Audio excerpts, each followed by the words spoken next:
Hello, and welcome to another exciting episode of the Comic Book Chronicles.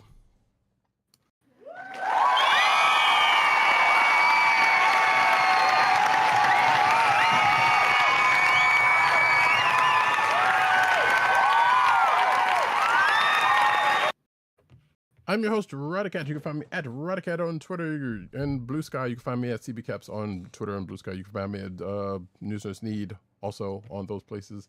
And you can also find me at CBCaps on Instagram.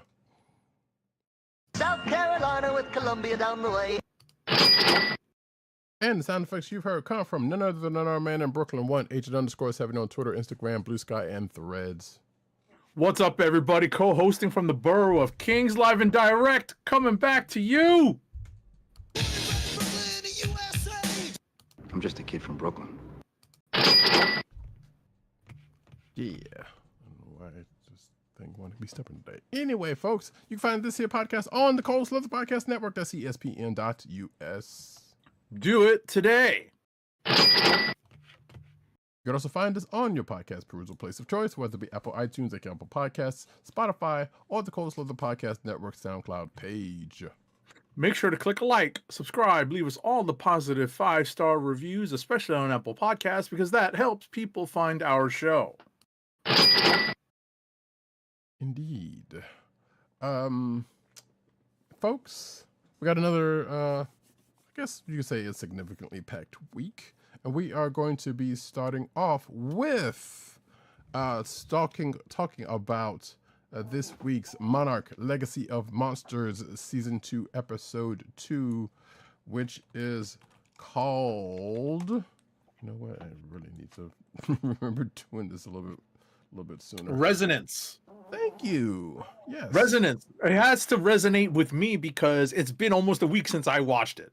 So Roddykat and I were just talking about how I tend to watch these things relatively quickly, but he is wise enough to leave it until just before we record, so it's fresher in his recollection. But for me, I will say that I do tend to fall back on some of the things that are written on the internet to remind me of what happened. And it looks like the second episode kind of circles back to where we are with these characters and where they're going to be once the big events of that first episode kind of play out, in the sense that there's a lot of fallout from what happens at the first episode. And then I think that's going to be the impetus, and I think we talked about this last week, that's the impetus for the rest of the season. And now the chase is on, and with that, we also have flashbacks as to one particular character's previous experience with this Titan / Kaiju. And I'll hand it off to Roddykat for his take on it.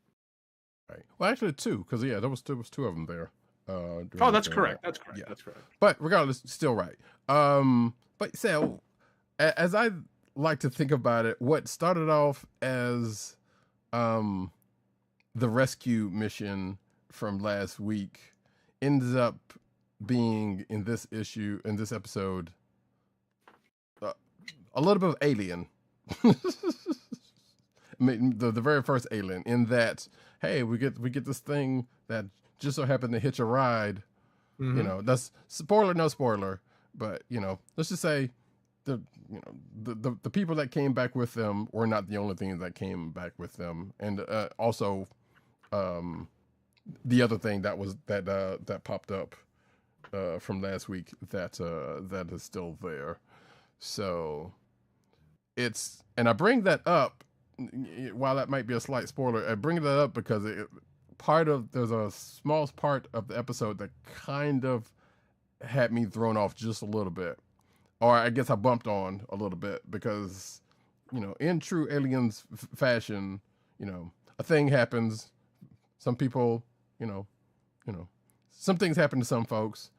There was a particular the red shirts basically get gotten.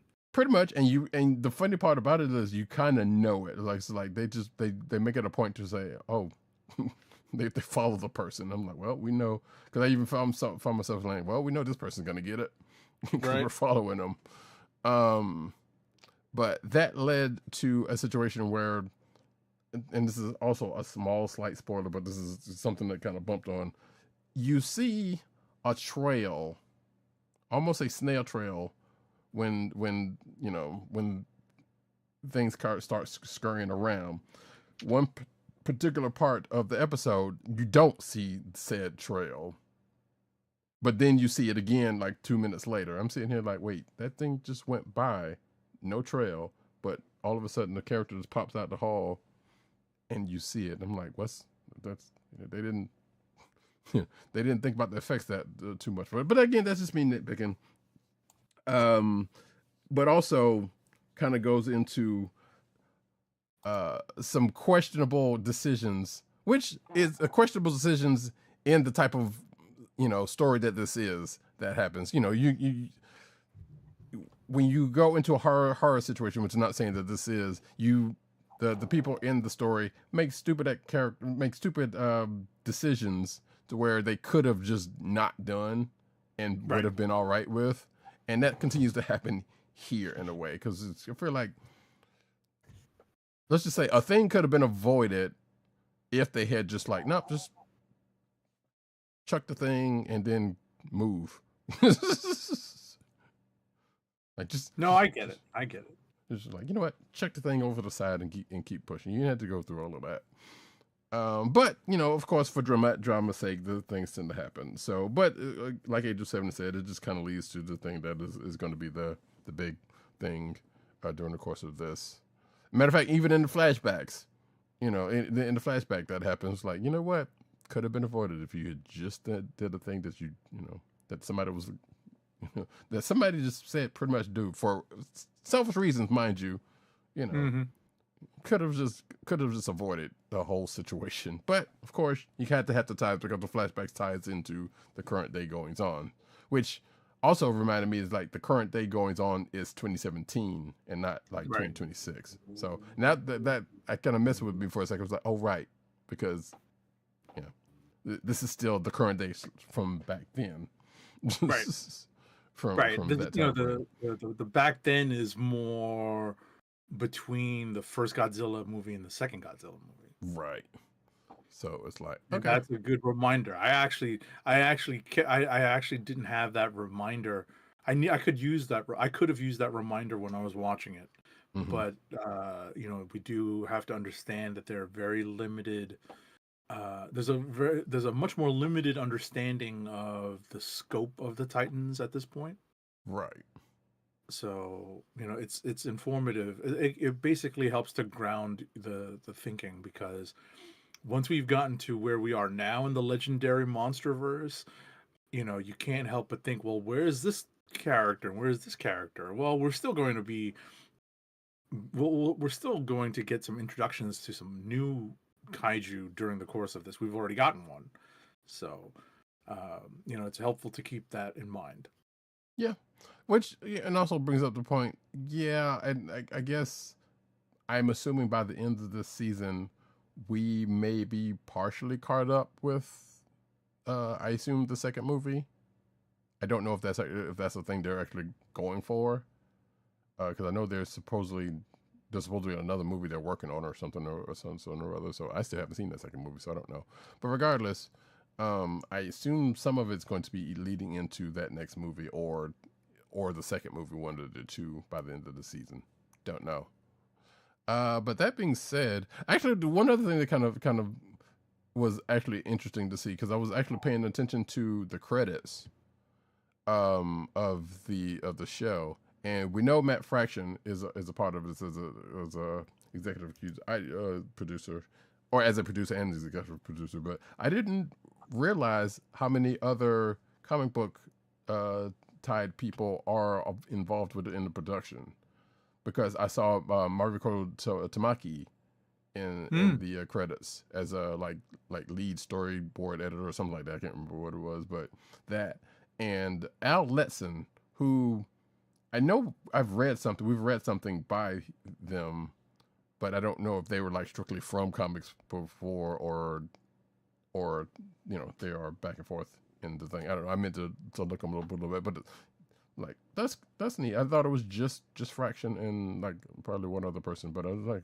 apparently it's a couple of people, so that's kind of cool, But that being said, that was Monarch Legacy of a Legacy of Monsters, which I assume that name probably has dual meanings. There's the actual monsters, and then the legacy of the the monsters created by by the company or something. I don't know. And yeah, as Agent 70 said before the show, there is another episode that popped up today, so we'll be talking about that one next Right, week. because we're recording late enough to be able to see what technically drops on Friday the 13th. Right. Wait, is it tomorrow? Is tomorrow the 13th? I guess it is. Yeah. Another one. Jeez. Another one. That's right. Yeah, crazy. That being said, though, we're going to get into the books of the week. Starting off with Teenage Mutant Ninja Turtles number 16. Turtle power. Oh, give me one moment. I will pull up the credits for this book. Teenage Mutant Ninja Turtles number 16, published by IDW, is written by Gene Luen Yang, with art by Freddie E. Williams II. All right. And Fero Pei.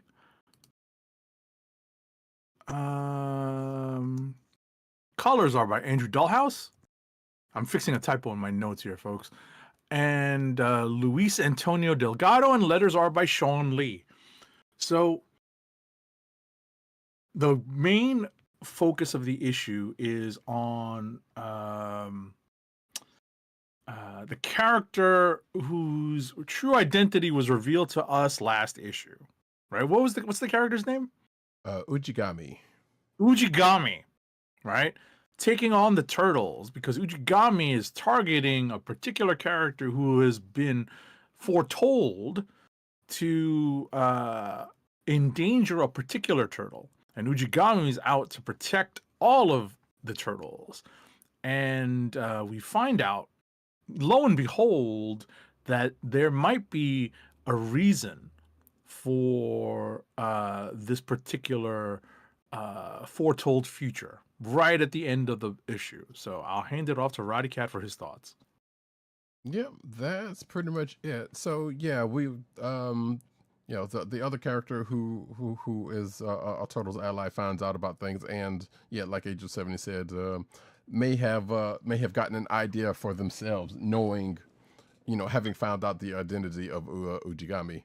So I assume we're going to get back on. We're going to run down that road at some point during the course of this book, or this volume. Excuse me. We also found out a little bit more about Karai's involvement in things, because we know she was pretty much the cause of how Ujigami kind of came to be, but there's also reasoning as to why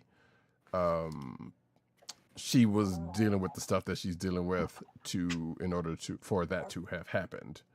So much magic. Yes, so much magic.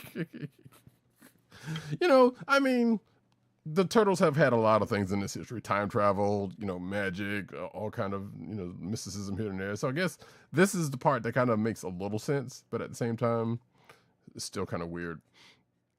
So we get a little bit of Mikey, who's the one narrating this issue for whatever odd reasons.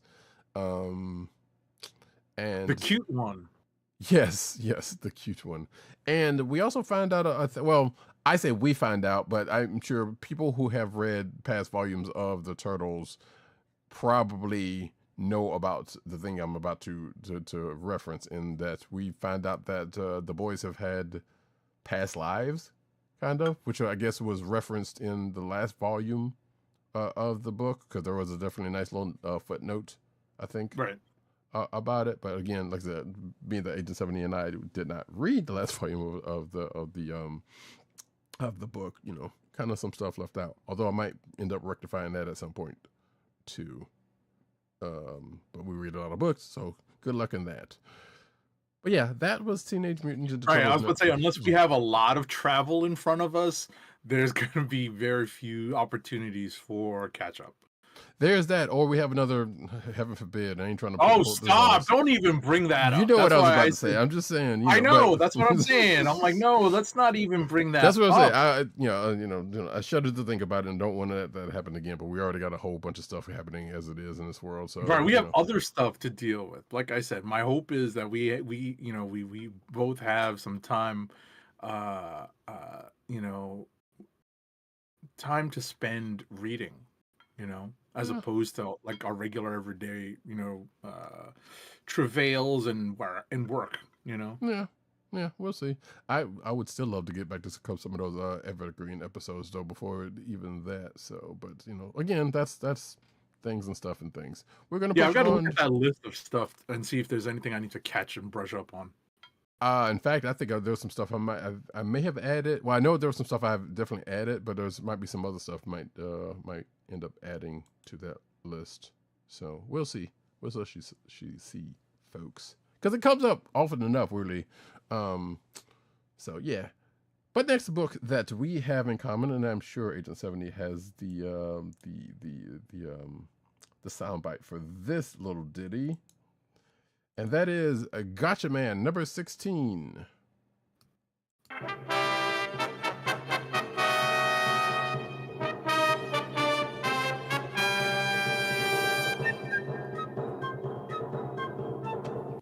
Alrighty, Gatchaman, number 16, published by Mad Cave, is written by Sam Humphries, with art by Pasquale Qualano.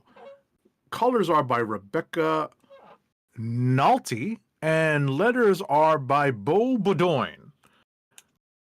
Buddy. This is it Buddy Bedoin? Yeah, it's Buddy Bedoin. I must have just kind of blanked and made his name Bo Bedoin. Somebody probably calls him that though. Like that's just very funny. It is, in fact, a Buddy Bedoin. They did not, his parents decided not to curse him with the, a first name like Bo, and with the last name starting with his first name.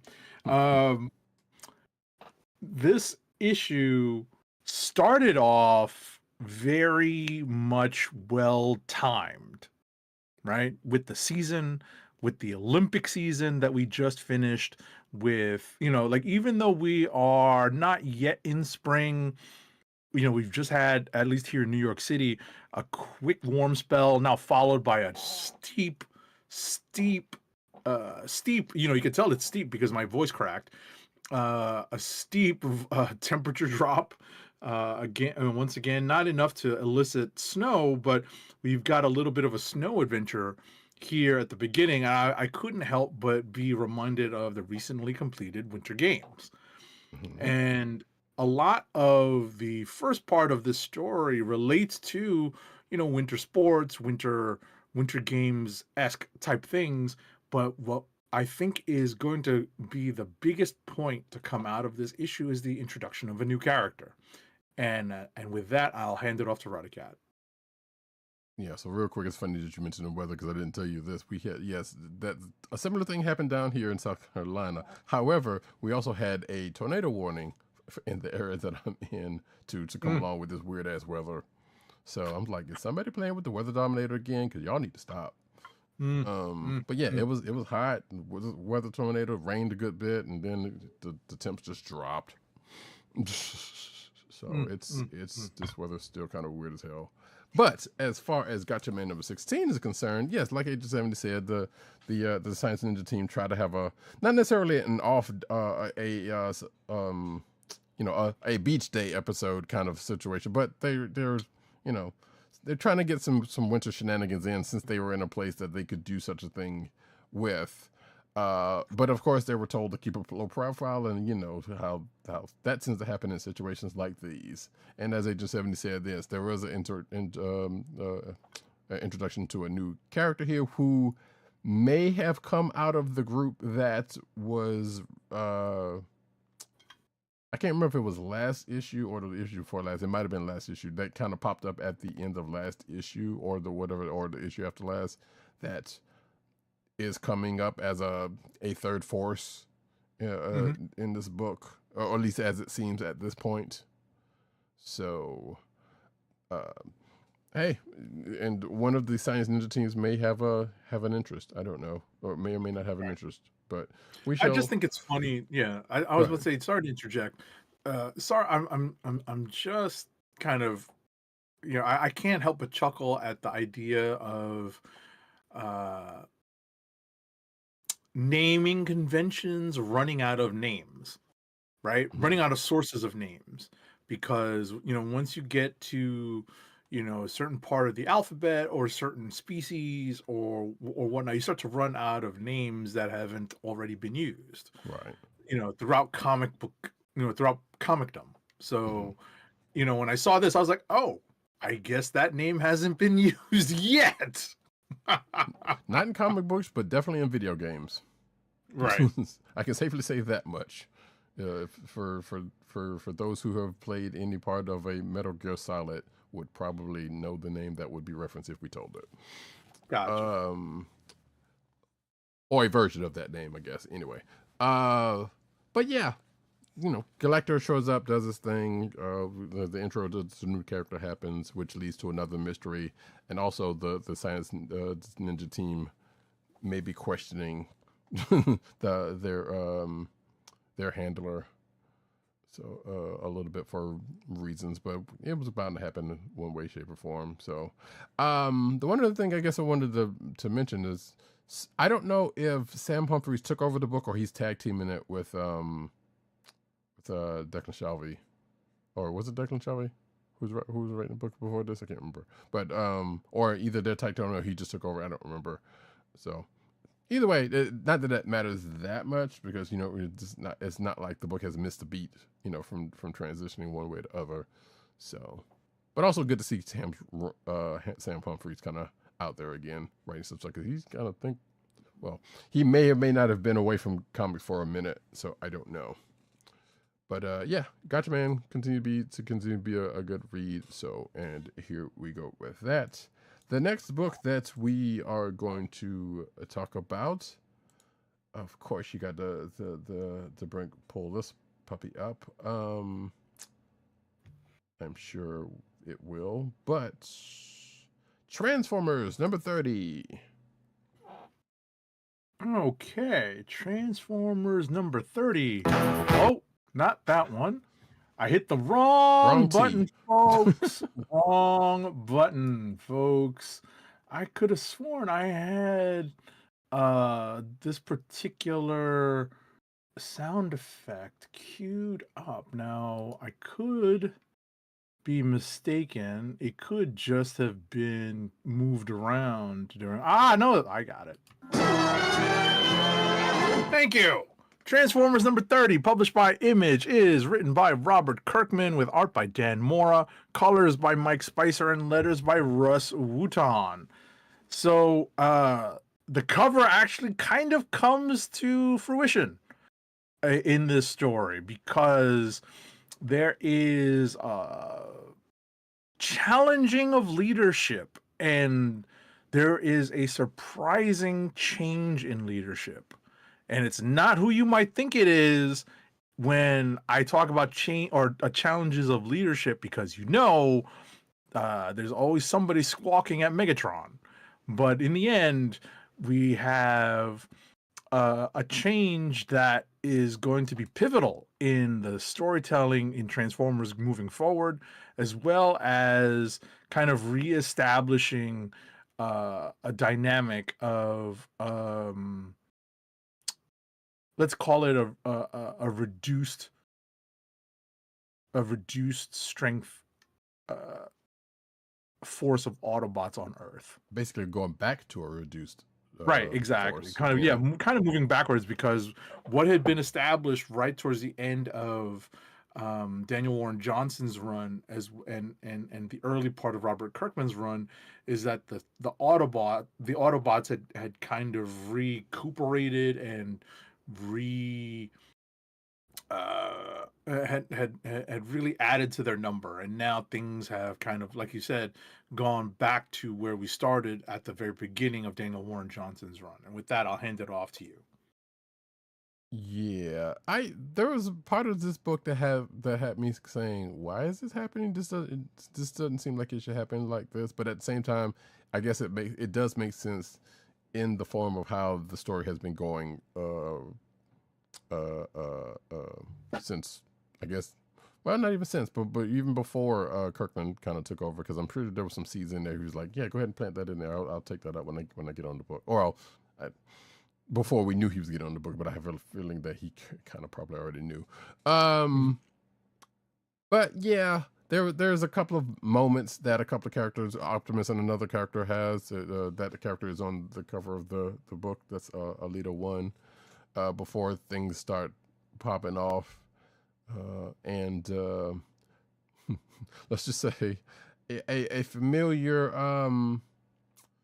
a familiar tool of the job had to be brought in to make a decision. And the decision did not go the way I'm sure readers went to go, which feels like it's leading to a probably Transformers 1 type flashback sequence coming at some point. I feel like that might be coming. And the letters page is not doing anything to beat their allegations. And I will, because as I skimmed through it after reading it. And actually, speaking of the letters page, apparently, which kind of went over my head, a few issues back when they were in Chicago and that whole thing went down, apparently that is a thing. Because, and I'll just go ahead and spoil it because that was kind of a while ago. Come to find out that Kirkman has destroyed Chicago a couple of times in this book and in Invincible. And also, I guess it's also, someone asked if it was a reference to one of the Transformers Bay movies, to which Bay was like, yeah, it could be. It's coincidental, but could be. I mean, not could be, but it kind of sort of is, but, wasn't, it just happened to be a coincidental thing. So that was kind of funny. But that being said, hey, Transformers 30, still a good book. Like I said, we will see what the Autobots. Well, we know there's probably another confrontation coming very soon because thanks to Alita's intervention at the end of the last issue, Megatron got away. So we're just gonna see what's gonna happen now with any interactions with old Megs and the crew. Now that things have changed. So, but yeah, that's Transformers 30. Next up, we are going to hit the Marvel corner with Black Cat number 8. Black Cat number 8, published by Marvel, is written by G. Willow Wilson with art by Gleb Melnikov. Colors are by Brian Reber, and letters are by VC's Joe Caramagna, the hardest working letterer over at Marvel and Virtual Calligraphy.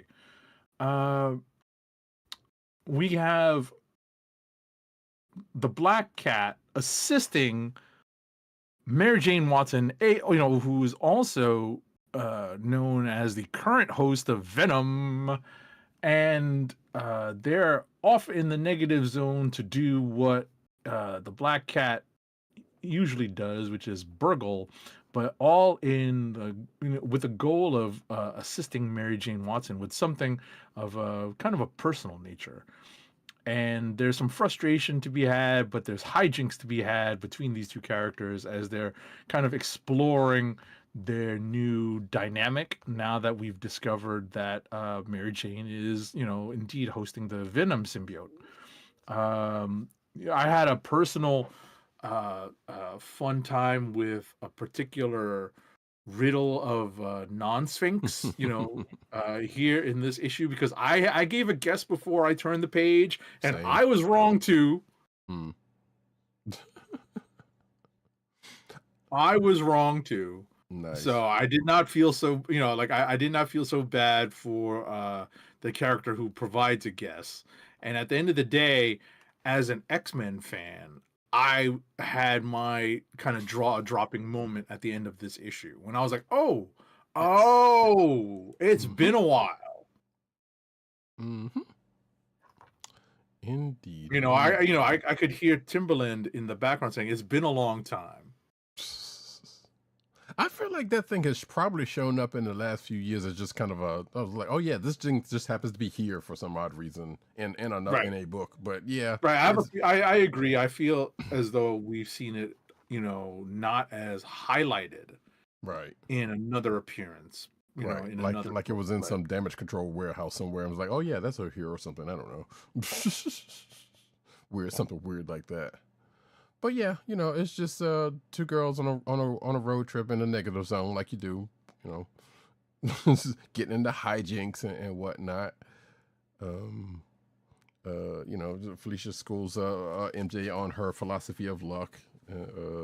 Apparently, the negative zone has storage needs, as we found out, because story demands. And yeah, as Agent70 just said. So I would argue an X-Men classic item pops up at the end of this, famously. So I'm like, I was not expecting that in this book, but okay, here we go. Now, what's going to happen when that thing get used? If that thing gets used in this situation? I have an idea, but you know what? Hey, we'll wait till the next issue to find out. So this was a fun issue. Potential click of the week. Material. Don't go snapping rocks next, folks, unless you know what's going on. But yeah, that's Black Cat number 8. And as 8-70 said before the show, a shout out to the cover. Yes. Shout out Adam Hughes. Yes. Indeed. Well, listen, Gleb Melnikov's interiors are no slouch either. Definitely give Gleb Melnikov so much props for, doing an excellent job with facial expressions. Indeed. This is true. And the next book that we will be talking about... being afraid to draw feet on full-bodied characters. I'm going to take shots at Rob Liefeld whenever I can. With that. Shots fired! And on that note, we're going to go to the next book, which is Imperial Guardians number 1. Imperial Guardians number 1 is written by Dan Abnett with pencils by Marcelo Ferreira, inks by Jay Leaston, colors are by Rochelle Rosenberg, and letters are by VC's Corey Petit. So if this is a callback to the to one of the Imperial miniseries spin-offs, you too had your memory jogged because it's been a little while. Right. Not as long a time so that, Timberland would be running through your head, but it's been a little bit. It's been a minute. And I needed a little bit of a reminder of why these particular characters might get together. And I appreciated Dan Abnett for reminding us why and providing some more depth to what's happening in the cosmic corner of the Marvel Universe, right? We've talked about this, and I've specifically referenced this during the shows that there is definitely an empty space of, in space. Right, exactly.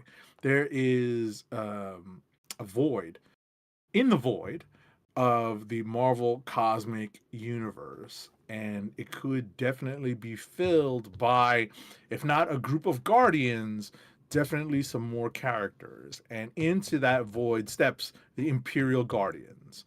And they specifically reference, what has gone before. They were specifically referenced that the Guardians of the Galaxy era, at least at this point, are defunct. And this is kind of the group that's stepping into its place with the mandate of the not necessarily a mandate, but at least a direction provided by the new galactic what are they called? The new galactic Union. Union. Thank you. I was about to say I was this close to saying Empire. The new Galactic Union, being run by by Jason of Spartax, but with certain members having some serious sway, and the Galactic Union is in its nascent form, so it's still very much in its earliest stages, and to have this particular group formed to do its dirty work, well, we'll see how that plays out. We'll see how many issues they get to tell a decent story. This is a very eclectic group of characters, but they do all get some face time. They do all get some time to to shine in this, and I really appreciated that. Well, I don't know about shine with one character that is involved with this, but yeah, sure, they do definitely get the face time. Yeah, when I say shine, I mean they get an opportunity I to, know. kind of remind us who they are, where they've been, and what their current status quo is, without just being kind of nameless and faceless. Yeah, they're using the office thing, or I guess what has become the office thing of talking to the camera, Right. type situation. Doing those, so yeah, I kind of wish Matt was around, because I'm sure if he hadn't read this already, he would be happy to see the one character back. I don't know. I laugh because I laugh at the idea, and I'll let please continue. Hold your thought. I just laugh because I had to stop and think. Do I have Marvel Legends of these characters? And then I recalled we don't have this version of Gamora. We Right. don't, and I don't personally. I mean, when I say we, Hasbro and Marvel have not produced this version of Gamora in Marvel Legends form, and I don't have a Dark Hawk, nor did I plunk down the money to get the Cosmic Ghost Rider. So, Right. but anyway, go on. I'm sure that Dark Hawk is on a pin somewhere.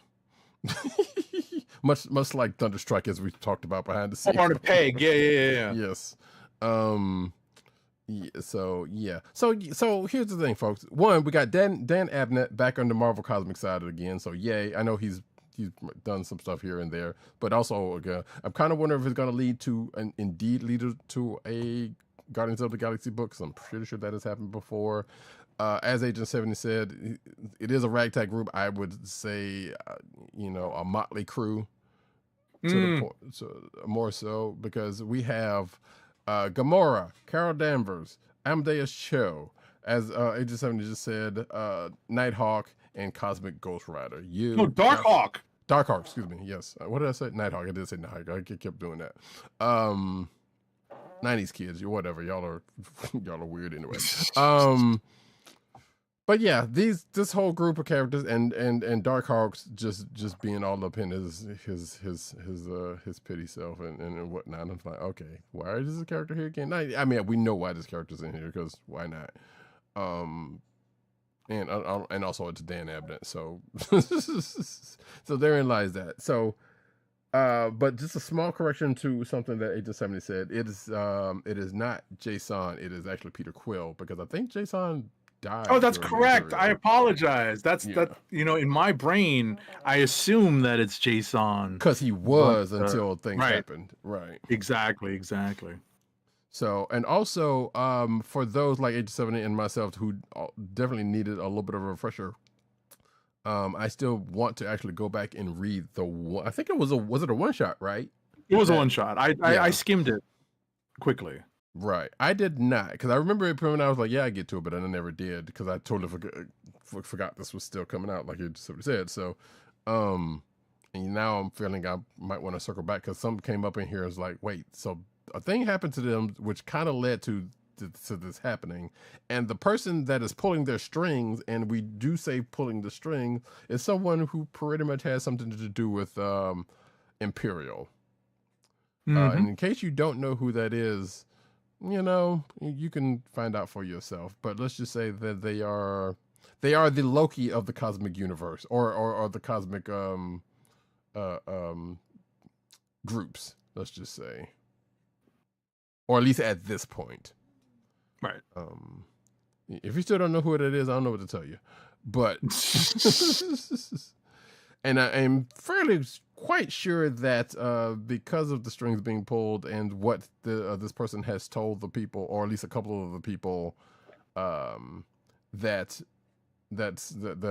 he's has run in this Wetworks crew, there's probably going to be a comeuppance at some point of some point. Probably definitely almost happened in this issue, but I'm pretty sure that would have just killed the book if that had actually happened. So, but the book seems fun so far. You know, you mash up some folks together. We do find out, as I said, the Carol Danvers is here, so we find out where she went to after the Avengers the Avengers disbanded this past time. So, sure, there you go.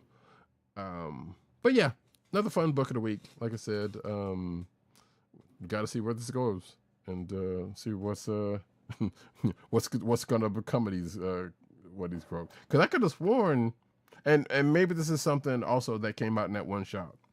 Because Amadeus Cho was definitely with the Hulk, and the Hulk was still out in space somewhere, supposedly trying to get back to Sakaar to relieve She-Hulk, which still hasn't happened yet. So, you know, I'm right. sure. I'm sure it'll happen off screen. Right. Yeah. Wow. Something will come of that at some point. Maybe when that She-Hulk book ends or whatever the case may be, that part will pop back up. And maybe I'm just be. I was like, oh, what'd you get into? Don't worry about it. Don't worry about it. But, yeah, Gamora's running this team also, so that's definitely kind of leading to the whole Guardians thing. Yeah, there's definitely that Guardians feel with Gamora still connected. Mm-hmm. Old Gamora as that, and I'm right. And I was gonna say we've seen Rocket over in the Spider-Man book. Correct. So the Guardians characters are in places, right? Right. Obviously we just talked about Star-Lord being the new head of the Galactic Union. Mm-hmm. So the characters are still around, but in terms of being an active group, not so much. Right. So, yeah. Who knows? Maybe this will be another Savage Avengers, and it goes like 100 and some odd episodes, and it's like, well, this came out of sort of came out of an event, but why is it still going? But still enjoying reading it, something sort of. So we'll see. We shall see. Next up, though, and I believe the last book that we have in common is this was actually a delight. This was a treat, and in the food sense of the word, also in a way. Spider-Man Meals to Astonish #1. Spider-Man Meals to Astonish #1. There are multiple stories contained in this book. The first story is written by Steve Orlando with art by Roy Mercado. Colors are by Rochelle Rosenberg. And letters are by VC's Joe Sabino. Mm-hmm. Fixing a couple of typos. The second story was written with art and letters by Gustavo Duarte. The third story has writing, art, and lettering by Ken Nomura. And the fourth story is written by Paul Eschbach with art by E.J. Sue, and letters are by VC's Joe Sabino. So this is overall kind of a tribute to the people who work in the food and food industry. The first part and the main story here centers around the goals and the really and the good that that chef Jose Andres and his Central World Kitchen. Is it Central World Kitchen? World Central Kitchen. World Central Kitchen. Yeah. And his World Central Kitchen, the great aid that they provide to people who are in need often in conflict zones around the world. Mm-hmm. So it's a great reminder to if there's a way to help support them, to find a way to support them, and to also just give a shout out to the people who help feed us, in so many ways. What did you think, Roddykat? Yeah, I agree with you. So it's while the main story is definitely about that, and it's like you see the mission of you get the mission statement of World Central Kitchen, and you see Chef Andreas, profiled here in a way that kind of feels like him. I mean, from what, because I've seen a couple of like interviews and profiles with him, and like they kind of gotten, how he is. Because in the way they voice him, so Right. that's a good thing. I assume they had talked to him a good bit and whatnot. While getting into this, also Right. the fake CB Cebulski, which they didn't even change his name that much for the course of the story. Chet Chakowski or something like that. Yes. I'm sitting here like, all right, sure. But of course, it's wrapped around a Spidey story because, you see fake CB and Peter going to this restaurant that Chef Andres has opened up in New York. And of course, some Spidey shenanigans breaks out during the course of that. And of course, and there's a team up, which was nicely done. Like I said, we even get a little bit of we get some cameos from some adventures during the course, sprinkled in the course of this. So a good time was done. But also, what if, which has come up a couple of times during the course of this story, which is kind of amusing, because you got to sprinkle some Marvel in there with this story about a humanitarian.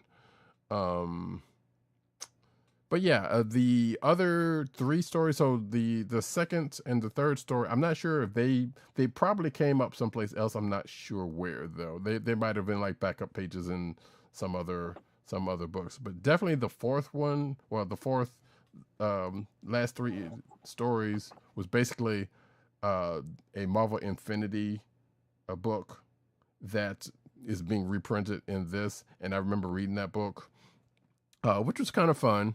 It's definitely worth checking out. It was called Test Kitchen, and it was about basically, hey, Iron Man ruined this woman's food truck, and now wanted her to work for him. And again, she is referenced in I think last week's Iron Man. Whenever we talk about Iron Man, so it's good that she's still in the universe. And then she gets up, and we see, there's some also actual real recipes that get thrown in there that are I'm sure are probably good that I've not tried. So, but yeah, the second one, like I said, was about Jeff the Land Shark, and the third one was about a spider character who I'm again probably showed up someplace, I don't know, who I guess in a world that a bowl of ramen got bitten by a radioactive spider, there be a spider ramen, which actually kind of made me hungry for ramen, which I think I might actually end up eating some Oh no. after we finish recording, for a couple of different reasons. But yeah, like I said, some fun stuff in this issue, and I'm definitely going to end up picking up a physical copy of this. I think. And matter of fact, not even I think I know I am actually. If my shop ends up having some. What about you, Agent 70? What's that? You said you had already said you were going to pick up this issue, didn't you? Oh yeah, no, it's on my pull list. I definitely pulled it. I definitely pulled it. It will be waiting for me. Hopefully, Right. should be waiting for me is probably the best way to put it. Right. When I pick up my books, probably tomorrow.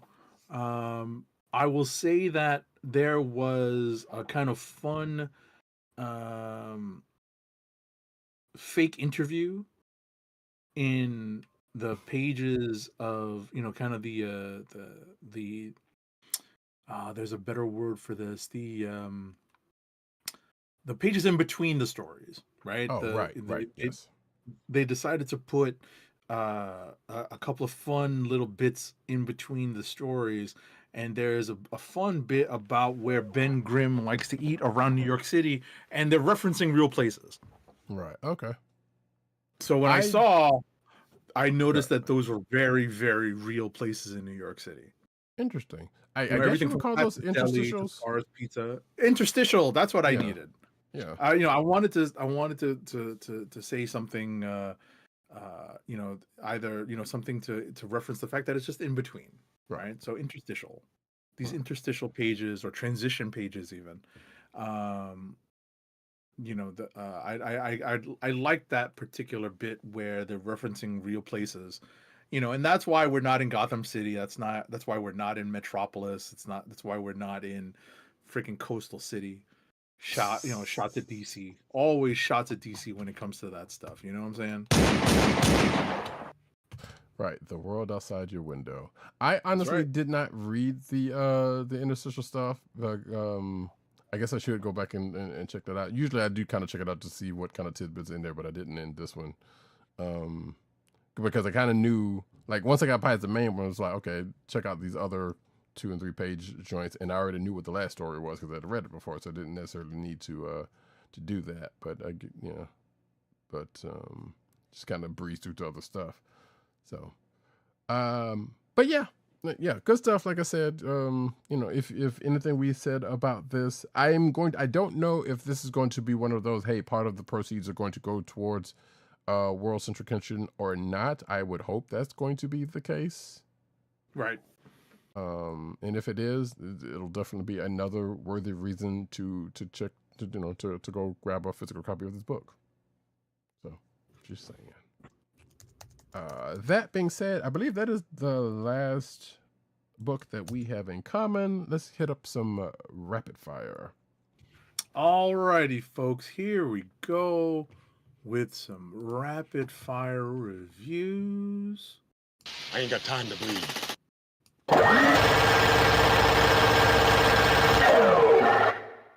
All right, first up for me is Absolute Batman number 18, published by DC, is written by Scott Snyder, with guest art by Eric Canete. Colors are by Frank Martin, and letters are by Clayton Cowles. This is the second part of the Poison Ivy introduction into the Absolute Batman world. What's notable about this issue is that we have several reveals contained in this issue, making it probably one of the more collectible issues that's going to be out there in terms of like first appearance or something being revealed. So it makes it a fairly pivotal issue, 18 issues into this run. Obviously, it's a retelling. So we've seen all of this before, but this is very much a new take, an absolute take with the dark side twist, right? So, that's giving Snyder a lot of freedom to take chances. And I think that's really what is driving the interest in this book, is to see, is the interest in seeing what's going to happen next. It's definitely a candidate for Click of the Week for me. Next up is Bleeding Hearts number 2. It's published by DC Vertigo. It's written by Dennis Camp, with art by Stipan Morian, colors by Matt Hollingsworth, and letters by Hassan Otsmane El Haou. I said I would keep up with this Vertigo series, this new Vertigo series, under the new DC Vertigo banner. And now we've gotten to the second issue, and we've really gotten to kind of like the nuts and bolts of this particular zombie verse, right? This is a zombie story, but there's a twist, of course.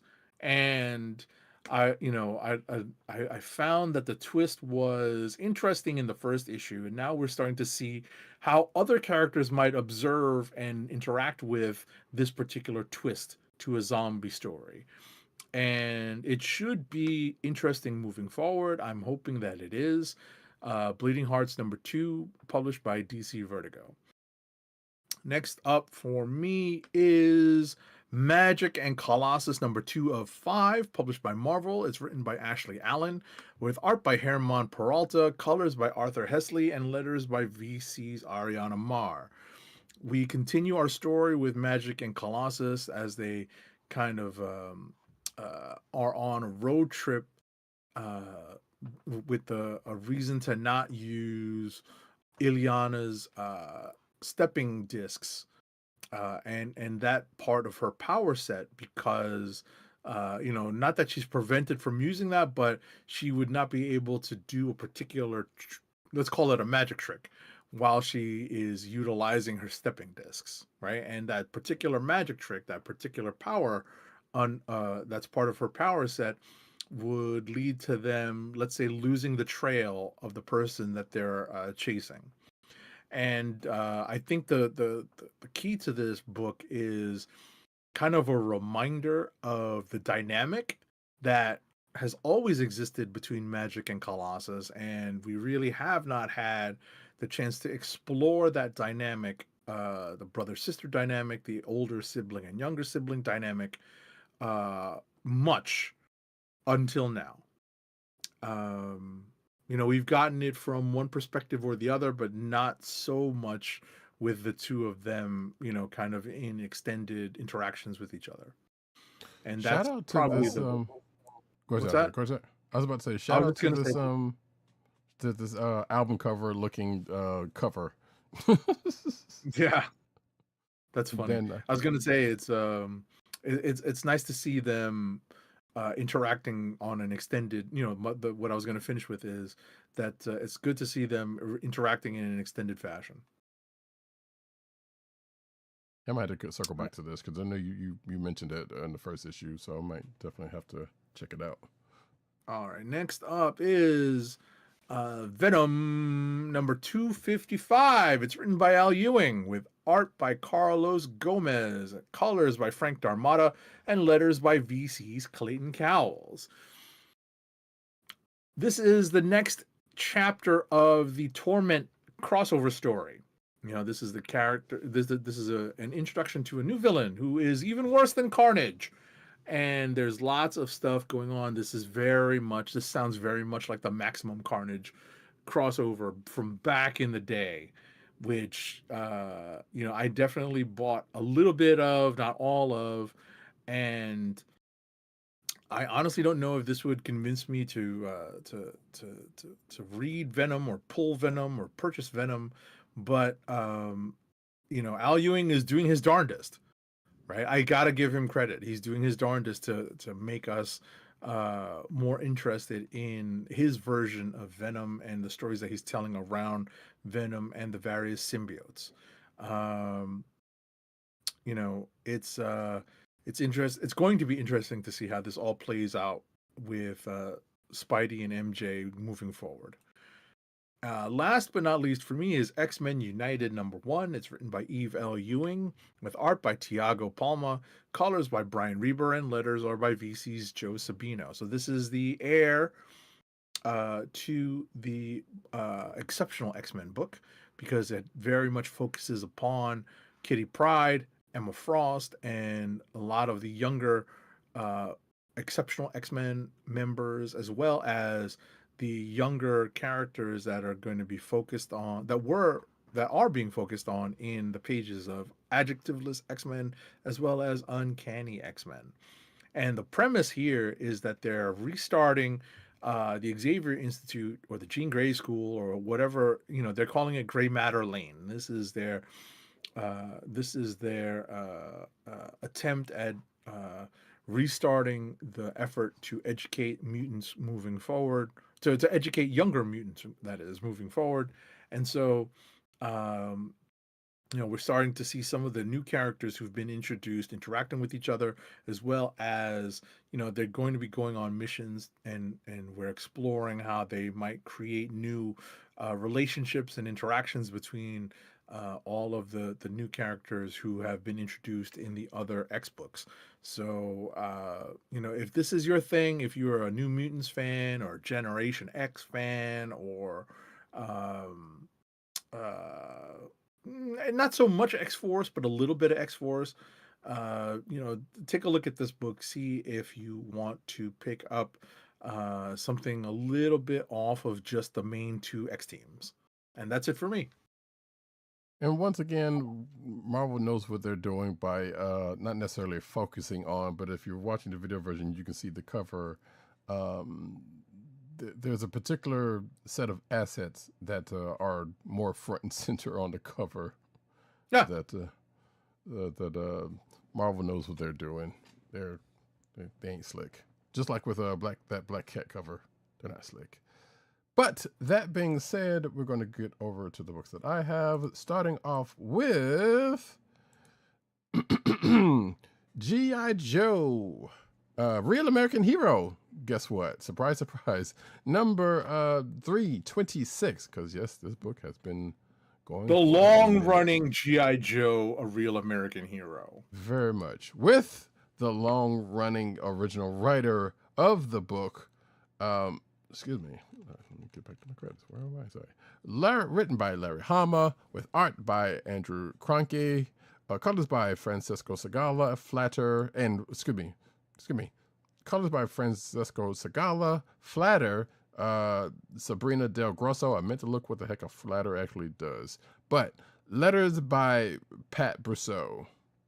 So, as I told Agent 70, as he had flipped through for himself, and if you're watching the video version, you can see the cover focusing on a very popular character.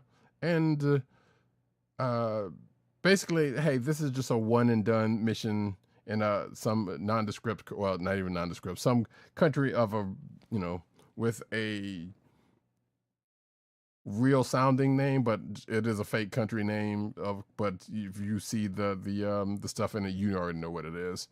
And you see the Joes behind, basically trying to extract a person per their mission. But of course, in the likes of I'm trying to remember, like 3 Days in Fallujah, that's a video game, or whatever.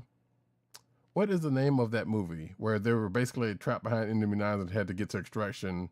And there's a few of them like that, I'm sure, at this point. And I'm not talking about Extraction, even though Extraction was kind of sort of that. But if you think about the military movie that I'm thinking about, where the group of military folks had to get the H out of there because they're being beset on all sides, this is pretty much that.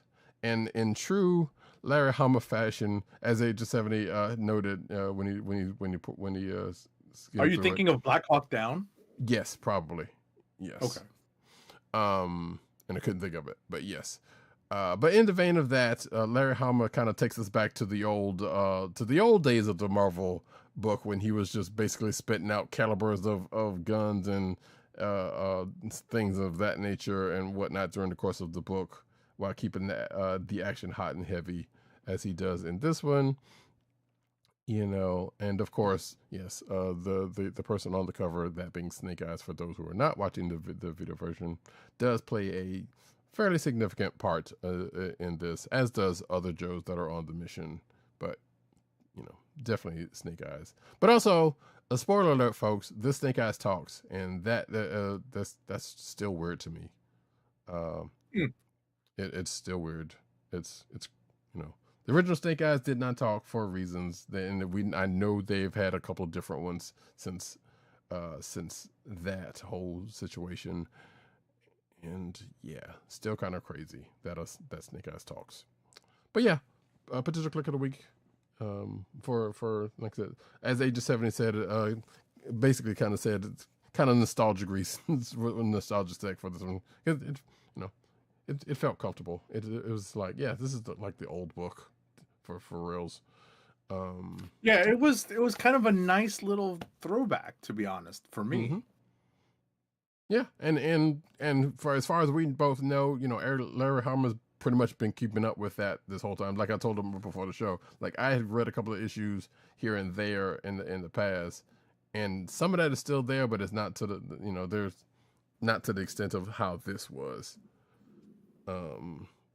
So yeah, if you're looking for, like I said, a one and done issue, that puts you in mind of the old Marvel series, which technically it still is the old Marvel series, just continued, but in the vein of those at that time, then hey, pick up this issue. Next up, though, we go to a little bit of Space Ghost number 9. Written by David Propose, art by Jonathan Lau, colors by Andrew Dahlhaus, and letters by Taylor Esposito. And for some strange reason, I have colors by Francesco Martina, so that might be typo from something else. But Space Ghost and crew get beset by a psychic force that seems like a evil female version of Doctor Strange, kind of. As they are a sorceress who deals with science and magic all put together. And like I said, they had beset the crew. But of course, Blip saves the day in his inimitable style. But the whole thing may or may not end up being a test because of the coming big bad that has been teased a couple of times during the course of this volume. So we shall see what becomes of that in the next issue. Next up is a book that I very much hate to see go, but unfortunately it has reached its last issue, and that is The Hunger and the Dusk, Book 2, number 6 of 6, written by G. Willow Wilson, with art by Chris Wildgoose, additional inks by Sean Isaacs, colors by, and I think that might be where the typo is, colors by Misasic, excuse me, additional colors by Heather Breckel, and letters by Simon Boland. So yeah, potential click of the week for me. This is the last issue of this book, like I said. So if you don't know what this book is about, it's a high fantasy book where orcs and humans were kind of, at beef with each other for reasonings. Summers are getting hotter, things are getting scarce, and they're fighting over resources. But there's this other group that came into play called the Vangol, who pretty much wants to take both of them out, both of those groups out. So the humans and the orcs gathered an alliance together with a human mercenary group called the Last Man Standing, and an orc named Tara, who is the daughter of the cousin of the chieftain or something like that. It was the whole orc part is slightly weird, but it's also orc. So go with that. And of course, love does bloom on the battlefield. There was some situations of drama happened during the course of this book, but still good stuff, which led all to this and the last stand of the human orc alliance and all their peoples with them against the Vangols, and how that all went down. Part of the book kind of felt like there was more to it and that's probably because I think this book got canceled, but was allowed to, at the very least, finish the story in a way a while back. So, because I feel like there was probably more that was going to go into the story, but they kind of said, nah, cut that, which is a shame because it was a good read. And you can kind of feel like you can kind of feel that it might have been rushed. Not necessarily rushed, because, a lot of writers, as we said before, they know how to start the book, they know where they want to get to, and everything else in between is just them filling it out, with what they want to do in the story. So, and there's no doubt that this is the end, or this is the end that G. Willow wanted to get to. But like I said, it still kind of feels like, yeah, there could have been more here. But like I said, because they killed the book, wasn't fully allowed to do. But at least they were allowed to finish it, I guess. So, this is a book that will probably read pretty good in trade, I think, if you are interested in anything. Not that it was a confusing book, but because of the way it came out, kind of staggered it at the end of it. It's like, yeah, you might forget what kind of happens, but still, pick up the trade. It'll be a good read if you are into D&D high fantasy type stuff. Good stuff. Next up for me is Absolute Green Lantern number 12. Written by Al Ewing, with art by Genoa Lindsay, Sid Koshian, and Pressy. Letters by Lucas Gattoni. And that's it, actually. So,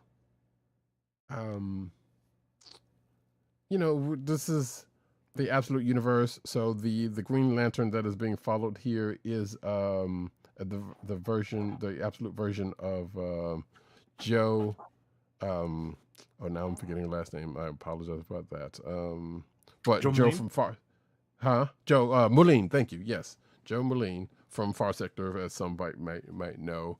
But also, don't worry, because some of the staples are still there. Hal Jordan's still around there. In fact, Hal Jordan, if you're looking at the cover in the video version, Hal Jordan kind of started out as one color and ends up inheriting another some kind. And during the course of this issue, they were kind of on the run because of Hector Hammond, and they have a couple other people, with them, including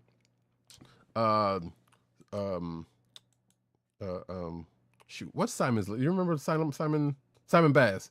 Simon Baz is in the book, and there's something that happened to Simon last issue that I don't know if it's something that is a thing in the Prime universe, or that is reference to that, or that is something that they pulled up for this particular universe type situation. They did make a couple of changes to the characters, but the characters, are still for the most part them. Like John Stewart kind of shows up here and there, but he's kind of on a higher plane at this point.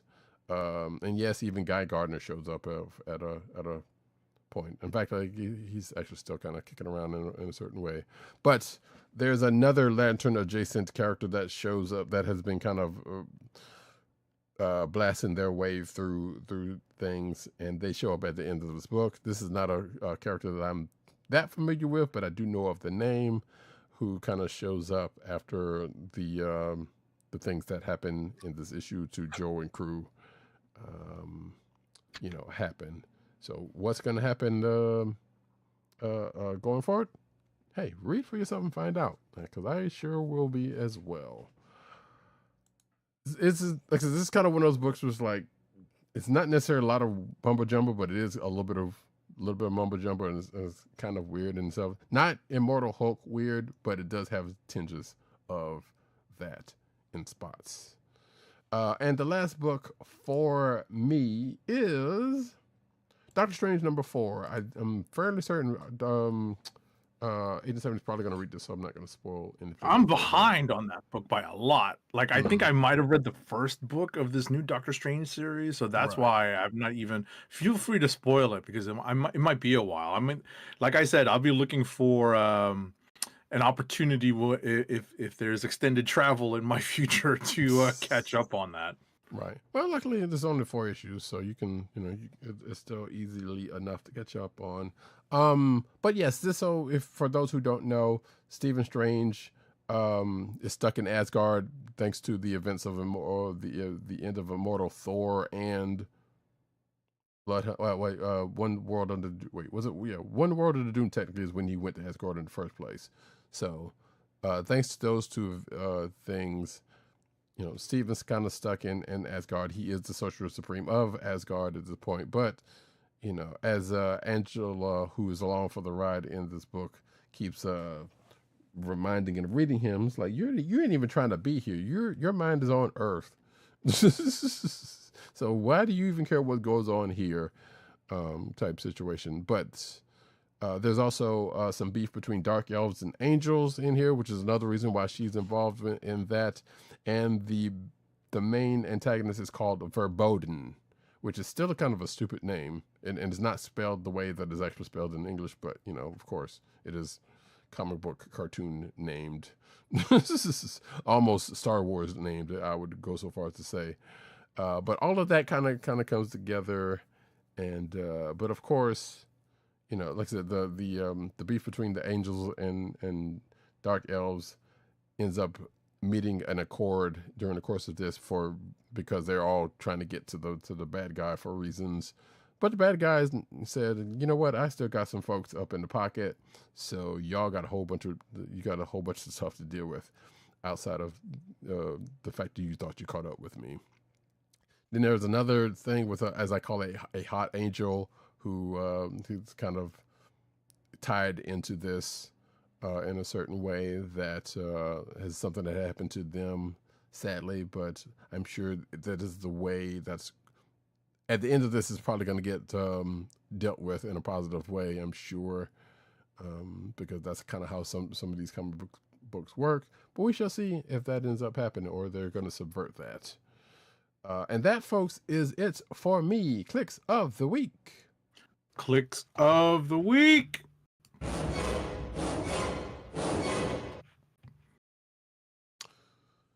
Show what you got. I got a couple of candidates. Okay. I've got Absolute Batman number 18. I've got Bleeding Hearts, that DC Vertigo book, Bleeding Hearts number 2. I've got Transformers number 30. And I've got probably for fun Black Cat number 8. Sure. It is indeed a fun book. And for myself, yeah, I will second that. A Black Cat book. I would also say G.I. Joe Real American Hero 326 is in that number, which weirdly enough. Because like I said, I just said, hey, let me just pop through this and see what's going on. And just on a whim. That's all right. Just that happened. Yeah. And I was like, oh, okay, it's a one and done, and and reminiscent. The Hunger and Dust book 2, number 6. I hate to see that book go, but here we are. And probably that Spider-Man Meals to Astonish book actually is in there. That was enjoyable. Like, despite the fact that I had read some of that stuff from behind the main story previously, but it was still good. Did I say Gatchaman? I think Gatchaman was probably also in there. Okay. If I didn't say it. Might not, make the top 2, but still, it was a fun read. Are you still thinking of yours, or you got yours? I think I'm going to go with Absolute Batman number 18, but I had some good books in the mix this week, especially Transformers number 30 and Bleeding Hearts number 2. Yeah. Indeed. For myself, it's oh, you know what? Imperial Guardians was actually pretty good. That's I don't know where that one's gonna go, but that one actually would probably make top 3. If I had that, because that was good. I liked it. Yeah. So realistically, if it was a top 3, that it would probably be Transformers, Hunger and the Dusk, and Imperial Guardians. That being the case. I would give a shout out. I want to give a shout out to a book real quick while I'm still thinking about it, called Tiger's Island. I didn't get a chance to read it, but it was but it piqued my interest. It's basically, hey, a whole bunch of out of work actresses get kidnapped and put on the island, headed by this woman warden, which it kind of sounded a little bit of battle royale-esque in the treatment of it, but I haven't had a chance to actually read it. But if I had a chance to read it before we had started recording, then I probably would have said something about it. Also, that DC AEW book, I didn't read that, and that was for a reason. I wasn't going to read that mess. What up, Von Gloom? In the chat, who says, greetings, and I am really operating on CP time. It's okay. Oh, no. It's all right, sir. It's fine. It is quite all right. Happy to see you here regardless. But I guess Black Cat would be the 4th. Shoot. But I think you know what? Screw it. Transformers is strong, and that Imperial Guardians book is fun, but I got to give it up for my book. The Hunger and the Dusk, book 2, number 6 of 6. Like I said, I hate to see it go, but it was such a good book. If you get a chance to check that out and trade, do so by all means. If you are, again, a person who likes high fantasy stuff, because it is that. A little bit of romance in there too. Ron Gloom says Darkseid must really hate Bruce for how monstrous and eldritch his villains are. Yeah, I don't know, but you got to admit it's slightly different from the main, I guess, the main thousands of back books, I suppose. But Right. Therein lies that. And with that, those are our Kliqs of the week. We are going to get over to the news section, but first, an ad read. Our first ad read of the night is for Blue Apron's meal delivery service. Blue Apron, fresh ingredients and incredible recipes, delivered weekly to your door. Skip the grocery store and make incredible meals at home with Blue Apron, always shipped free right to your home. And now the listeners of the Comic Book Chronicles can get $30 off your first Blue Apron order. To place your first order with $30 off and to help keep our show free for you, go to our network website at cspn.us, that's cspn.us, then click on the Keep Our Podcast Free link at the top of the page. From there, scroll down to the Blue Apron link and sign up for your first order. Blue Apron through cspn.us. Do it today. Now we get into the news.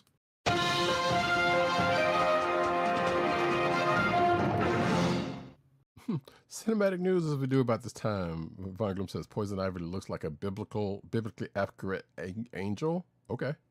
I guess, yeah. Yeah, I'll take your word for that one because I have not read no parts of that book. But cinematic news, folks. Apparently,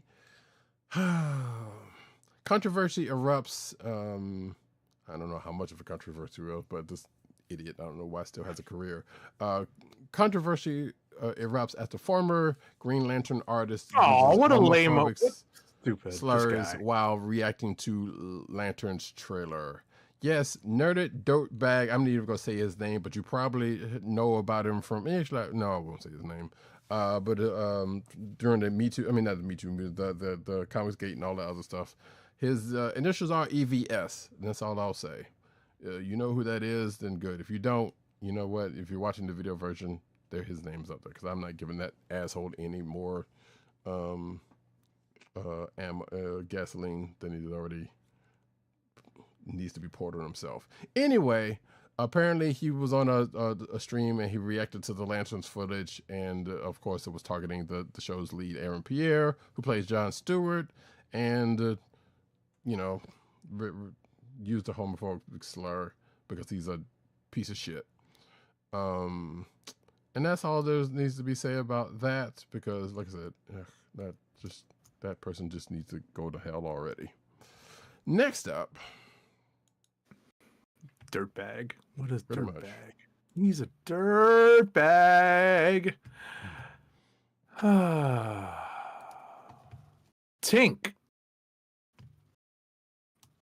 Live action series is based on because I had to stop because of a pop-up ad. Mm-hmm. Tink, the live action series based on Tinkerbell, in the works at Disney Plus, from Liz Heldens and Bridget Carpenter. Exclusive to Deadline, Tinkerbell, Disney's iconic fairy from Peter Pan, is getting the live action television treatment. Deadline understands that Disney Plus is developing Tink, a drama series featuring the character from Liz Heldens and Bridget Carpenter. The studio has been plotting an updated version of the classic character, originally created by J.M. Barrie, for some time, and it is a major project for the streamer. Okay. Why? I don't know. Yeah, but well, we do know it's called money. But sure, somebody will watch it, I'm sure. That's not the only live action thing that's probably needs that sound effect coming up. But Cyberfrog just flying off the shelves and keeping him for, I guess I didn't even know he was. Well, I knew he was still doing something, didn't care. Just chop his hands off. Anyway. That is not a insight, folks. Just so you can't put that on me. New details for the Ghostbusters animated movie Ecto and the 90s set. Oh, I guess it's called Ecto and the 90s set Netflix series. Oh, it's a 90s set. Gotcha. Okay, that was a weirdly worded title. So Sony and Netflix are developing two animated projects set in the Ghostfield universe. One is a feature film with a very unexpected perspective, according to this article, and the other is a series that digs into the into a fascinating era of Ghostbusters history. Industry insider Jeff Snyder recently shared the new details about this project. I normally don't read names out like that, but that was a slip. During an appearance on somebody's podcast, according to Snyder, fans can expect both an animated movie and a TV series currently in development for Netflix. Now, there have been rumblings for the TV series, so that's not outside the realm of possibilities anyway. But yeah, there's a quote from him about that.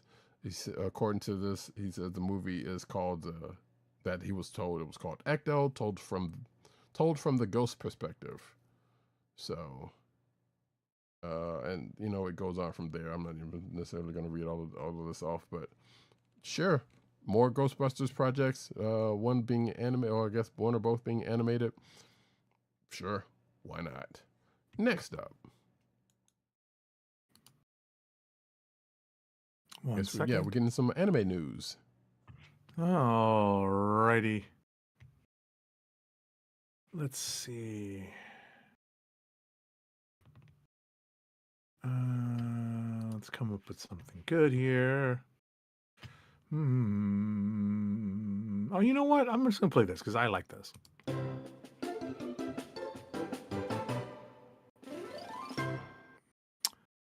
As reported by Variety, Tomorrow Studios is developing a live-action adaptation of the cult anime Samurai Champloo, with original series creator Shinichiro Watanabe attached to the project, the studio's executive producers told Variety exclusively. The adaptation would mark the next major swing from producers Marty Adelstein and Becky Clements, who built Tomorrow Studios into a premier destination for anime to live-action adaptations on the back of their Netflix hit One Piece. Okay. Why?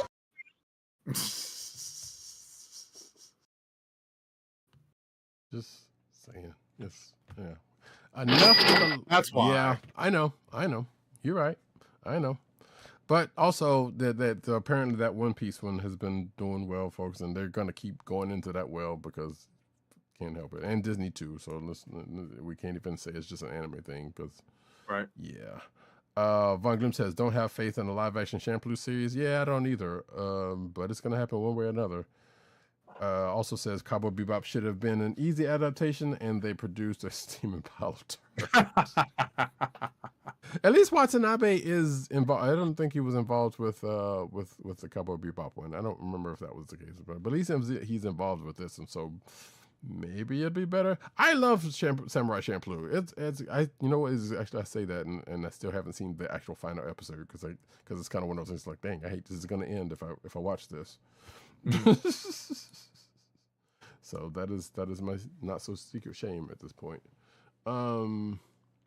But yeah, we don't need a live action. Enough with them. But anyway, we are going to get into some comic book news, but I would like to direct folks before we do that to the clickbait section and this article on why comic creators must fight the proposed censorship of HR 7661. I was going to put it in the news, but it just didn't necessarily need to be in there. But you know what? Hey, you folks hopefully you know how to read. You can check that out in the show notes in the clickbait section for yourselves. Yay.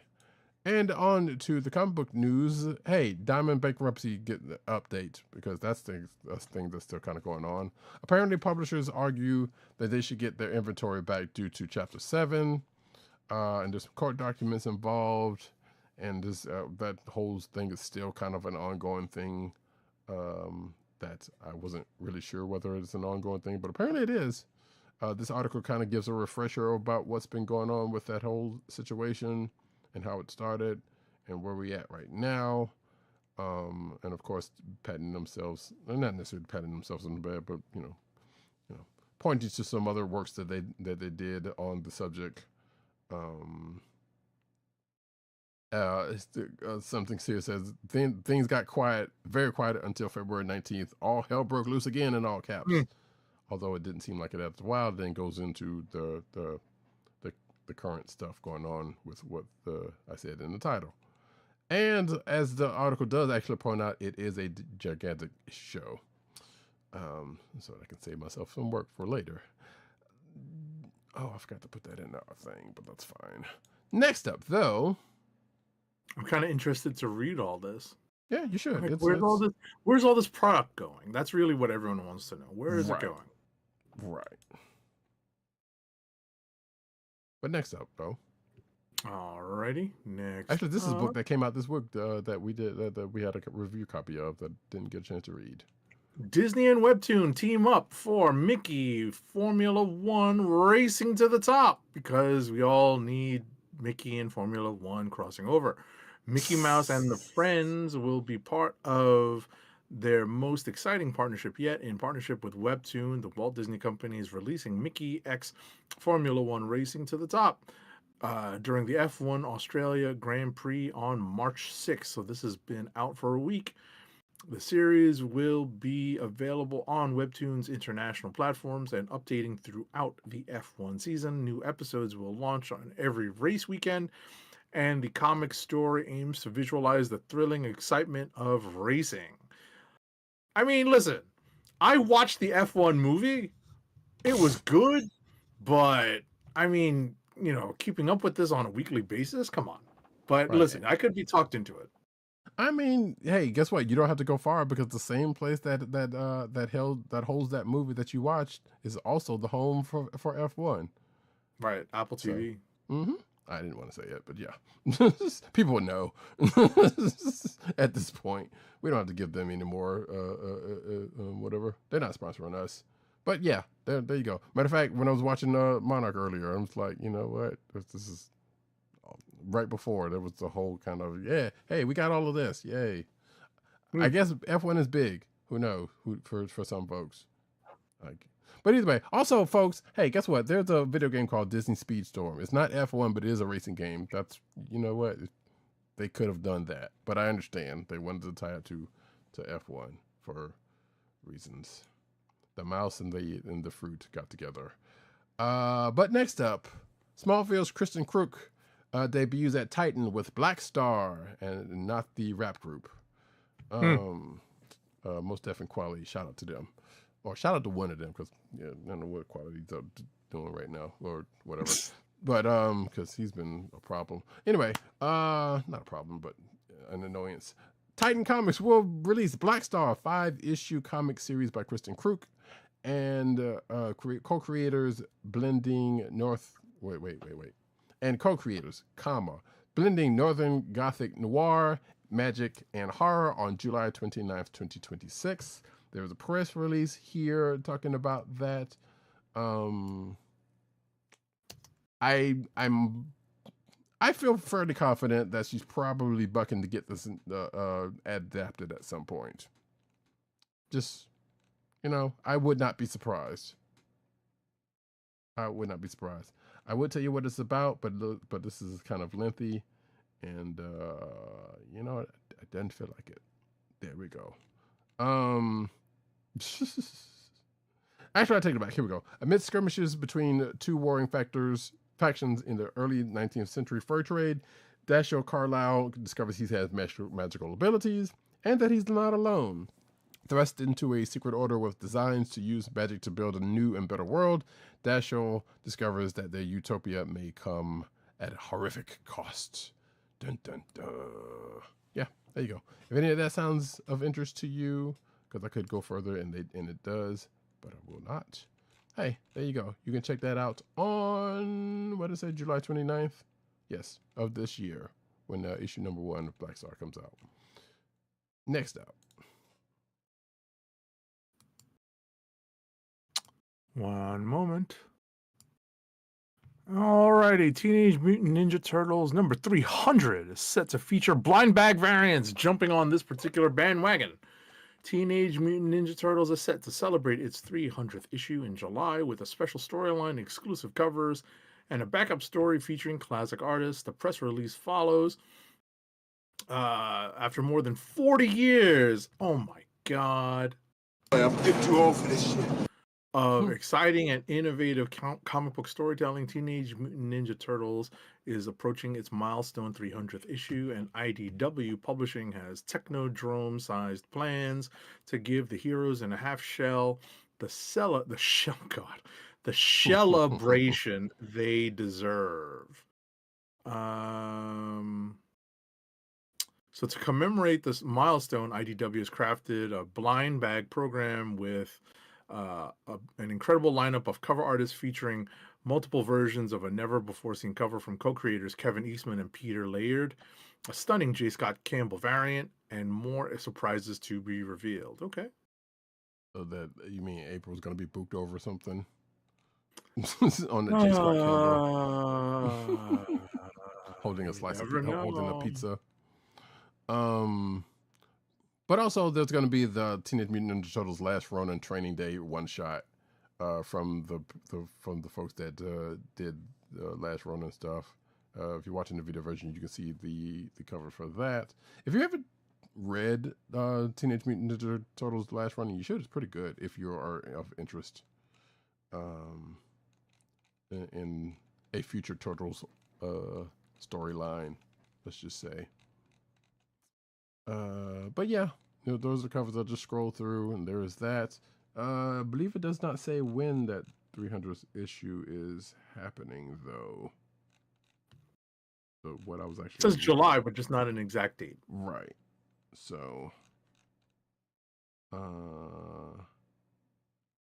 yeah, and the Last Ronin book, I assume, is going to be somewhere around there, too, because I don't see a date for that either. Next up, though... Dark Horse, the folks who just ousted their founder, or actually what's the number was the Embracer Group technically, so that's not, I can't put that on them. Dark Horse reveals Dungeons and Dragons Total Party Killers by Christopher Hastings and Dennis Medry. The series will follow a group of the game's monsters trying to win their freedom from being boss fights. So basically they're trying to get up out the game. Let's see. It is also colorist Dan Jackson and letterer Lucas Gattoni is also rounds out the creative team. It is due out this summer, and according to this article, the series will flip the script on traditional D&D adventure with a party made up of the game's monsters, including a werewolf, beholder, and a mind flavor. There is a gelatinous cube on this cover, so don't you dare leave the gelatinous cube out of this. But also, where is the mimic? I don't see a mimic, but that's fine because it's a 4-character party, so I get it. They totally left the gelatinous cube out of this though. That's not fair to gelatinous cubes. Issue number 1 will be released on July 22nd, with cover art by Elizabeth Beals, Matthias Bergara, Michael Walsh, and Lucas Kettner, as well as a blank character sheet cover. And the book will mark Dark Horse's second D&D series since acquiring the license from Wizards of the Coast, following the Fallbacks, which actually the second issue of that came out this week, which is set to conclude with issue number 4 on May 20th. So there you go. Next up. As Free Comic Book Day nears, here's the first look at Deicidium, the new sci-fi epic from Ram V, Evan Cagle, and Anand Radhakrishnan. First word of this project was announced exclusively on The Beat back in January, but now the title and more details can be revealed. It's set in a future world ruled by a consortium of theocracies and corporations. Deicidium covers the return of the old gods, fire, wind, volcanoes, and jaguars, and their clash with the new powers in a swirling battle of control versus freedom. The creators signed a groundbreaking my goodness, it's getting late. The creators signed a groundbreaking 6-figure book deal with new French publisher Morgan for worldwide rights to publish the series, and a deal with Image Comics to publish it in English language territories. That title is a mouthful. It is. It is indeed. If you're watching the video version, you can see me scrolling through some unlettered art pages. This is definitely giving vibes of Ghost in the Shell and Appleseed, especially with the cover with the Appleseed part. But yeah, this is it looks, but some good looking art though. So yeah, that's pretty. Yeah, might have to check this out actually. Yeah, so like late 2026. And well, of course, Free Comic Book Day stuff that's coming up. So we definitely end up having to check that out. Next up, though, DC reveals a gorgeous spread of covers for DC Spider-Man. I mean, for Superman Spider-Man crossover special, because lest you forget that is still coming. So yeah, DC's upcoming Superman Spider-Man #1 crossover special is undoubtedly going to be one of the biggest comic book releases in 2026, according to IGN. Which, I mean, let's face it, probably it might. Unsurprisingly, DC goes going all out when it comes to variant covers for this issue, as some of the biggest names in comics have been tapped to render epic team-ups between our friendly neighborhood Spider-Man and the Man of Tomorrow, aka the Man of Steel. That was editorializing for me. I've seen some of these covers, actually. Some of them are kind of funny. Because I think I may have seen some of these like a few weeks ago, because there was another article on some of this. But yeah, here, let's just scroll through a couple of these. I know I specifically pulled a few of these. Oh, did you? Mm-hmm. Yeah. So there's that one. So yeah, but some good looking covers. As as of course, this black one, the one with the black suited Spidey and Superman. That's actually kind of ill. That's kind of a cool cover. You don't want to meet up with that Superman because he means to kill you. But yeah, like I said, scrolling through some of these, there's even a Supergirl Spider-Woman cover. There you go, right there. Trading up folks. There's apparently Red Sun. I still need to read Red Sun Superman. But a Red Sun Superman and I guess Hulk Spider cover. There's the blue and red cover. There's that one. There's a nod to the classic cover. Spider Buggy. Covers, folks. Oh, Power Girl and Black Cat cover. There you go. That's the one. Silk and Supergirl. That's a cute one. Jimmy Olsen and Carnage. And covers. Oh, that's a cool one. That looks also like a J. Scott Campbell. No, there is a J. Scott Campbell one. Keep going. Supergirl and Gwen. Yeah, and I was right. I didn't even see the thing over in the corner. Yep. Supergirl and Spider-Gwen. Mm-hmm. The J. Scott Campbell. So yep, I was right and didn't even see the credits right there. I'm like, there is one. You just got to keep going. Oh no, I was absolutely there. The Raphael Albuquerque one. So yeah, it's like a bunch of heavy hitters, doing stuff for it, and there you go. Wait, when is March 25th? So in a couple of weeks. Yep. I can't remember if I have that one, if I pulled that one or not, but we'll see.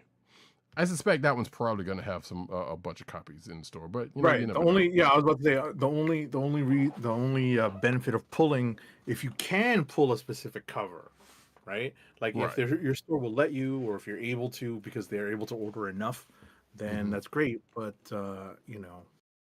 you should be able to get a copy. Yeah, I would suspect. Next up, though, let's see. Exclusive. Magic joins the fight. Oh no, I can't open this. Oh really? Because it is forbidden. That's weird because I don't think there's a thing on. They don't have a ad blocking thing on there, but I can take it. Sure. Coming to comic book shops on April 16th, AIPT can exclusively reveal that the Kafu variant cover art for Ultimate Wolverine number 16. The cover features Magic showing up, surprising both Jean Grey and Wolverine. If you haven't been following the series, and I haven't, Magic is a bad guy, and that part I do know, though. So big gulp all around for just Wolverine Jean fans, according to this article. Let's see. They also mentioned that Ultimate Wolverine number 15 is due out March 18th, so you can pretty much figure when 16th is coming, which it says here April 15th. There's a cover again. Yeah, there you go, folks. Next up, Bishop, the energy-absorbing X-Man, comes from a bleak mutant kind future and now returns in his own solo series. It's a 5-issue limited series from writer Saladin Ahmed and rising artist Mario Santoro, launching on June 10th. The series throws Bishop into a battle against fate when the final Brotherhood, a new group of villains from his timeline, travel to the past with a mission to erase Bishop from the present.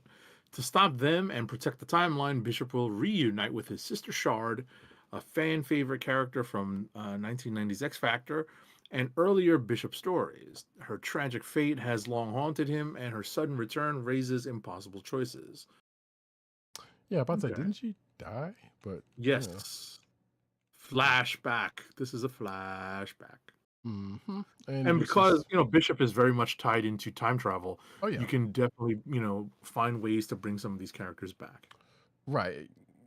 Especially, and Marvel's still doing weird stuff with time currently, so it's best not to think about it.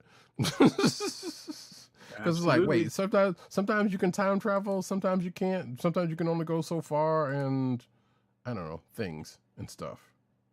So June 10th, folks, that's when the series starts. Yep. And here are a couple of covers, including a Scott Young variant that you can check out for yourselves.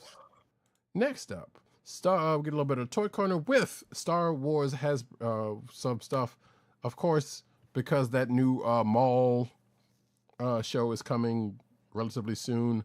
Hasbro has revealed a new line of Maul Shadow Lord figures. There you go. You can check them out right here while I'm scrolling through it. There's a dude.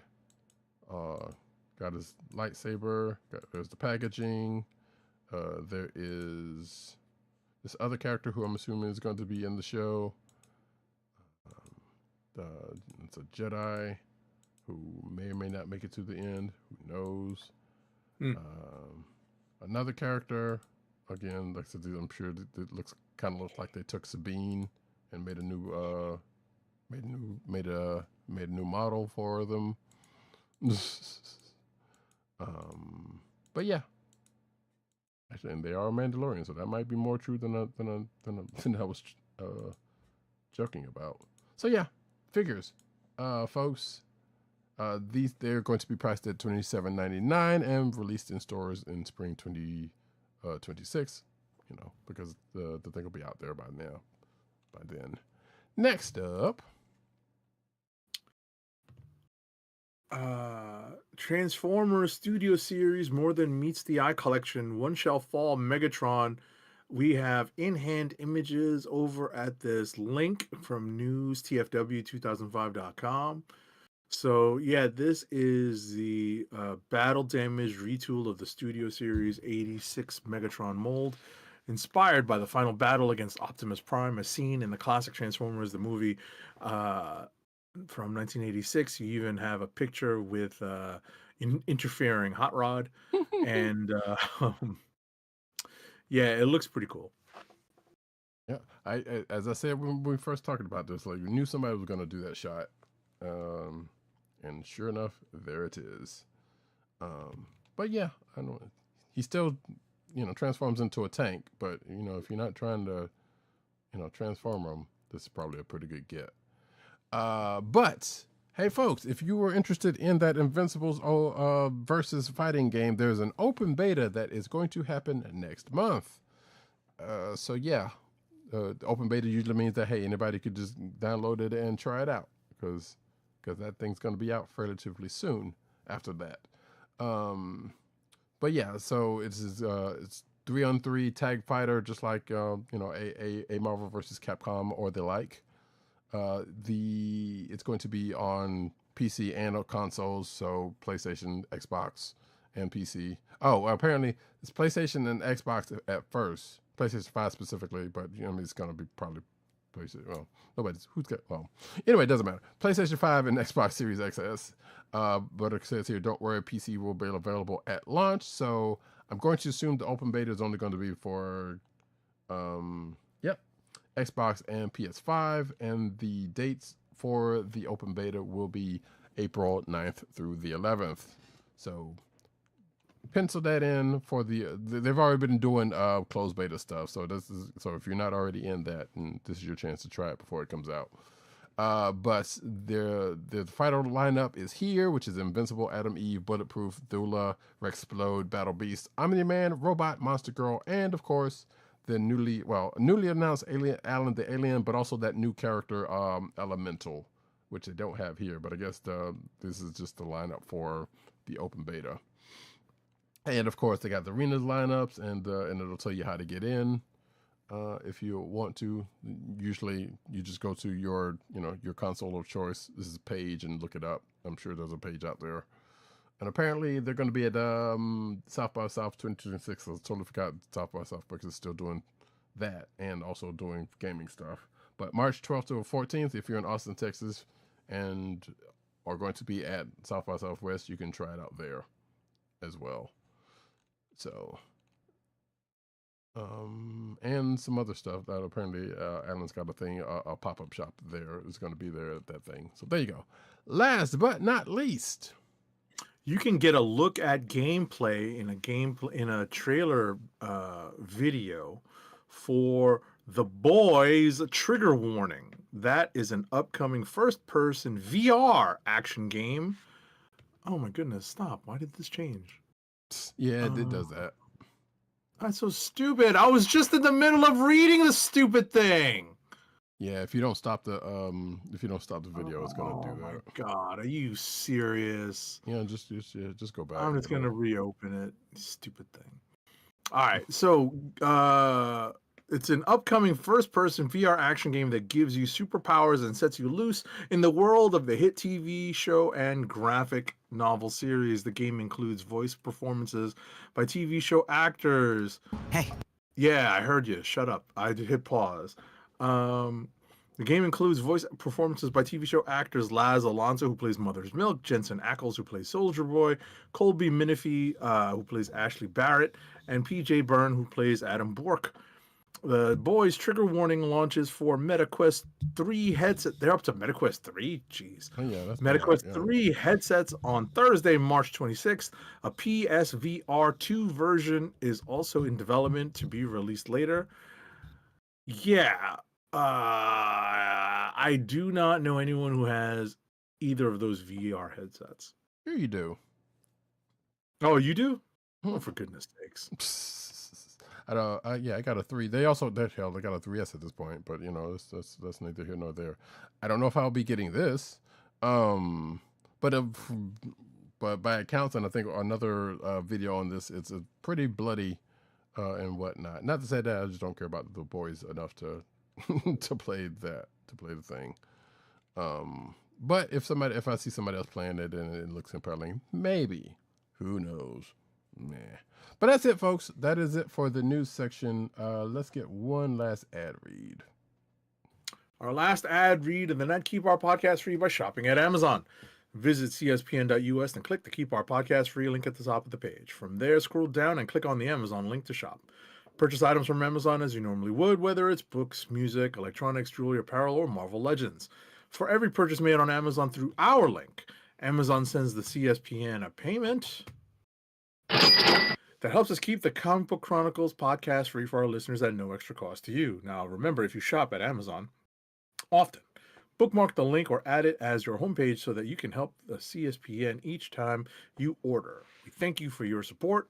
Amazon.com through CSPN.us. Do it today. All right, folks, that's it for this here show. Hopefully this one will be out sooner than the last one that was put out that unfortunately I didn't get a chance to edit, so I apologize for that.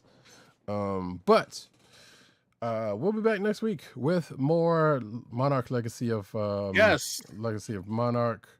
Same bat time, same bat channel. We are not going on movie protocol for Project Hail Mary, but if you're able to get if you're able to get into a preview screening, you should be able to watch it before next week's show, and maybe we'll have a chance to talk about it because I did. Oh, you're going to see it, but you don't. But, preview screening. Oh, interesting.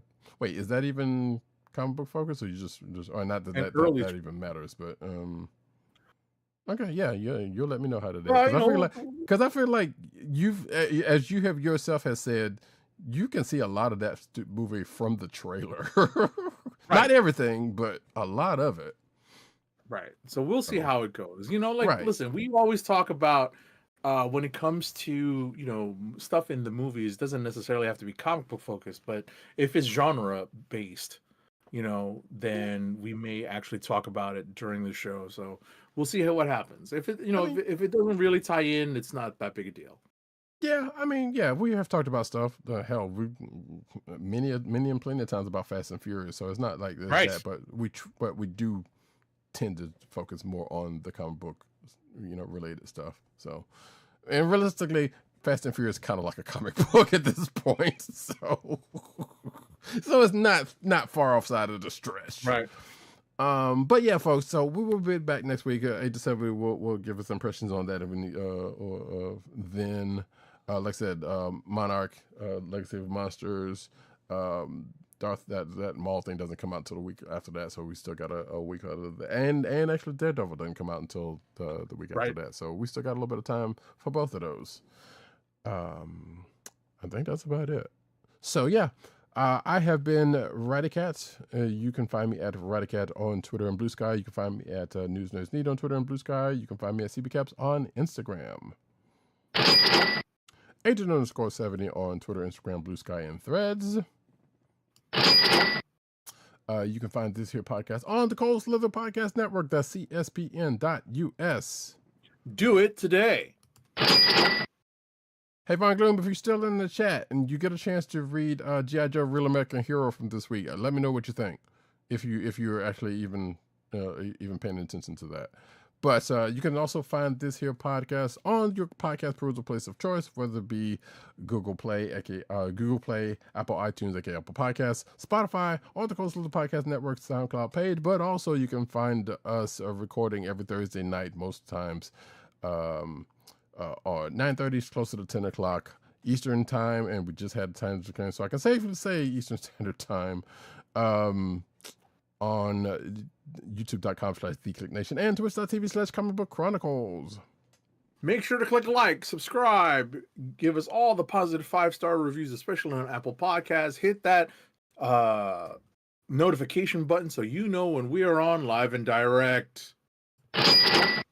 Yes. And with that, folks, we'll see you all next week. This has been the Comic Book Chronicles. Peace. Peace. One. Almost over, y'all. Jigger. I realize that. Lights out.